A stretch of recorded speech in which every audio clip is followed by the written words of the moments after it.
ती 25 वर्षाची आहे. ती 2034 मध्ये संपली. म्हणजे आता जे काही टेन्युअर झालेले आहेत, आता तिचे आतापर्यंत बहुतेक 4च झालेले आहेत टेन्युअर आरक्षित पिढीचे. 5वा व्हायचं 29ला होईल.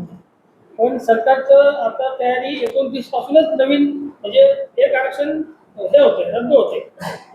जे आरक्षण एक शिडीचं मिळालेलं आहे ते 25 वर्षासाठी मिळालेलं आहे, ते फक्त 20 वर्षातच संपतंय. हा अन्याय नाही का? कोणतं आरक्षण? हे शिडीची जी राखीव जागा झालेली आहे 2000 शिर्डीची जी राखीव जागा आहे त्याची मर्यादा 25 वर्षाची होती. 25 वर्षाची त्याची मर्यादा होती, काल मर्यादा. नोकर केली तर मग 5 वर्ष कमी संधी मिळते. 2009 साली पॅलेंटिक पडले जेव्हा तुम्ही उभे होते तेव्हा.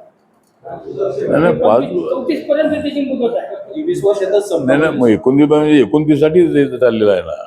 जो आहे पासून जर लागू केलं तर एक जागा कमी होती ना, मग ती राखीव. एक 25 कमी होती. एक 25 कमी होती. एक 25 आपली कमी होती राखीव जागेची. नाही, 1 वर्ष ना. आता जेवढं मी शिर्डीमध्ये उभा होतो त्याच्या अगोदर डिलिमिटेशन झालं 2007-08 पासून. आणि त्या डिलिमिटेशनच्या कमिटीमध्ये आदरणीय बाळासाहेब पण होते, बाळासाहेब विखे पाटील होते, आणि मी पण त्या कमिटीमध्ये होतो. तर त्यावेळेला जे मतदारसंघ आहे ते आम्ही त्यामध्ये असूनही बाळासाहेबांना त्यांचा मतदारसंघ हा अनरिझर्व करता आला नाही. आणि पद्धती तो झाला. आम्ही पण होतो त्या प्रक्रियेमध्ये. तुम्ही उभे होते 2009 साली पहिल्यांदा, 2009 नंतर 2014ला दुसरा खासदार झाला, 2019 तिसरा झाला, आणि 24ला चौथा झाला. आता 5वा जो राखीव खासदार आहे तो 29ला होणार आहे.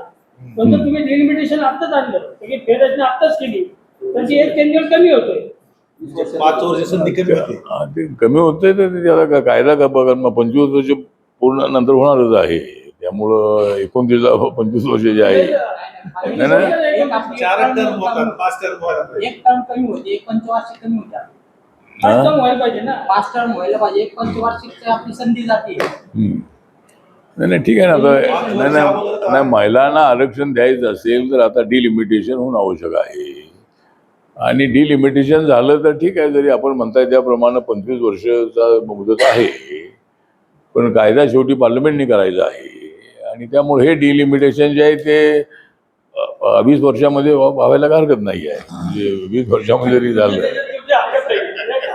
नाही, आमची हरकत नाही ना. आमची हरकत नाही, कारण आता शिर्डी मतदारसंघ हा नंतर जनरल होणार आहे, आणि कदाचित नगर हा जो आहे हा रिझर्व होण्याची शक्यता आहे. त्यामुळं असे मतदारसंघ काय बदलतील. म्हणजे मतदारसंघ जे असे होतात की आता आमच्या जागा वाढतील. जर या सगळ्या जागा वाढवल्या तर आमचे 5 जे रिझर्व मतदारसंघ आहेत एससीचे, त्याच्यामध्ये 2-3 तरी वाढतील इथे.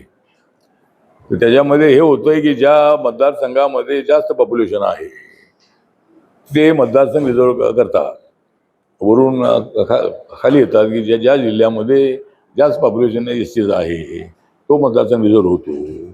आणि त्याच्या खालच्या प्रमाणामध्ये किती जागा आहेत अशा पद्धतीने ते रिझर्वेशन होतंय.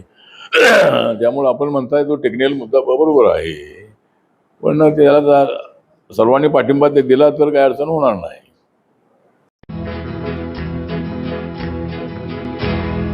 मौज मजा मस्ती मध्ये रमते मन, निसर्गात नंदनवन साई बन. मौज मजा मस्ती मध्ये रमते मन, निसर्गात नंदनवन साई बन. साई बन. सुटेचा आनंद लुटू झाडी हिरवीगार, प्राणी पक्षी कारंजे धबधब्याची धार. ला ला ला ला ला ला ला ला ला ला ला ला ला ला. विरंगुळा विसाव्याचे बेतू क्षण, मौज मजा मस्ती मध्ये रमते मन. निसर्गात नंदनवन साई बन. साई बन. टेन्शन पासून राहू दूर, आनंद घेऊ पुरेपूर. हुरडा पार्टी वनभूषण या वैशिष्ट्यांसह अल्पावधीत लोकप्रिय झालेलं पर्यटन स्थळ साईबन.